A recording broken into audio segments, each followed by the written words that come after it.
मुझे भी lay off का सामना करना पड़ा था. I was also part of a lay off in the year 2001 when the dot com bubble burst happened. It was my first job. और उस टाइम पर आई रियलाइज कि ले ऑफ कितना डिफिकल्ट फेज होता है, उसमें कितना प्रेशर होता है आपके ऊपर एक नई जॉब ढूंढ लेने के लिए, या फिर pressure from your family, या फिर pressure from the financial angle, right? You are running out of funds and what you should do. So a lot of people have gone through this. Of late तो बहुत common हो गया है. Every other company is doing layoffs and the reasons are not in your control. The sad part is that these are like some of these are global reasons. आपका performance अगर खराब है, अगर आप कुछ ठीक से नहीं कर पा रहे और उस वजह से कंपनी आपको निकाल दे रही है, तो एटलीस्ट समझ में आता है कि अच्छा मुझे ये फिक्स करना है, that is why I am getting fired.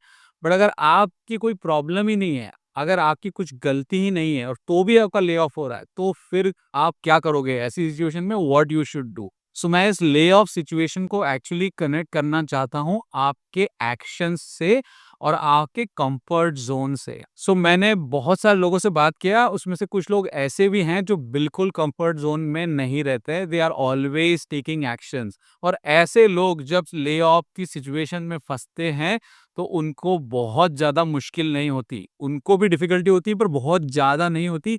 They are able to get out of it quickly, क्योंकि उन्होंने ऑलरेडी एक हैबिट बनाई हुई है to keep themselves updated, to keep reskilling and upskilling. So that's why they are not in that comfort zone and it's a habit. But problem उन लोगों को होती है जो सालों से inaction के मोड में है. Inaction मतलब वो अपना काम तो कर रहे हैं, they go to work, they do their job, but they are not doing anything beyond that. Okay, so that's how we call it a comfort zone. कि आप बहुत कंफर्टेबल हो गए, आराम से पैसा आ रहा है, आपकी नौकरी चल रही है सालों साल, कोई दिक्कत नहीं है. तो होता यह है कि जब आप रीस्किल नहीं करते, अप स्किल नहीं करते और अगर आप ले ऑफ में फंस गए, तब बड़ा मुश्किल हो जाता है निकलना वहां से. Okay, so here is what I suggest. Two ways to handle this. One way is that आप डेली का एक स्केड्यूल बनाओ, दैट एवरी सिंगल डे, भले ही बारिश हो, गर्मी हो, सर्दी हो, कुछ भी हो जाए, तूफान आ रहा हो, every single day I am going to put 30 minutes of effort to learn something new, whether it is a new process, whether it is a new skill, whether it is something which will take you to the next level. I don't know what it is, but for different people this will be a different agenda. Put 30 minutes aside.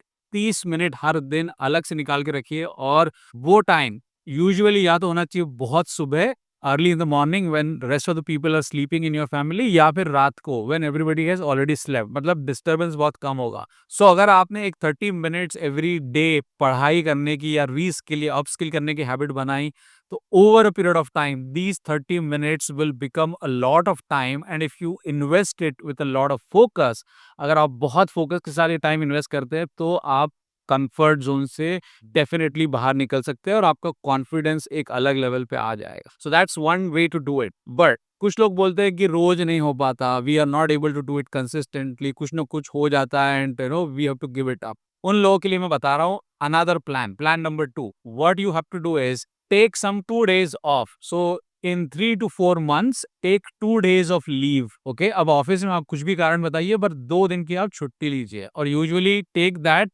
on a Friday and on a Monday. So you will have a Friday, Saturday, Sunday, Monday. 4 days with you to take action. ये 4 days में आपको नहीं कहीं बाहर घूमने जाना है, ना आपको कुछ फैमिली फंक्शन अटेंड करना है, कुछ नहीं करना है. आपको अपने आप को एक कमरे में लॉक कर देना है और एक स्टूडेंट की तरह पढ़ना है. सो हर 4 महीने या 3 महीने में अगर आप ये 4 दिन कर पाए, where again you decide that okay this is what I want to achieve in these 4 days. I am going to study on this particular topic, या मुझे ये ट्रेनिंग कंप्लीट करनी है या सर्टिफिकेशन कंप्लीट करना, मुझे वो पता नहीं आपको क्या करना है, but I am just telling you the method to do it. Either you do 30 minutes daily or you lock yourself in one room for 4 days. No family function, no outing, no office related calls. Just 4 days dedicated to yourself. Okay, invest the time, energy on yourself. That is the way you keep yourself updated, and that is the way you get out of that comfort zone.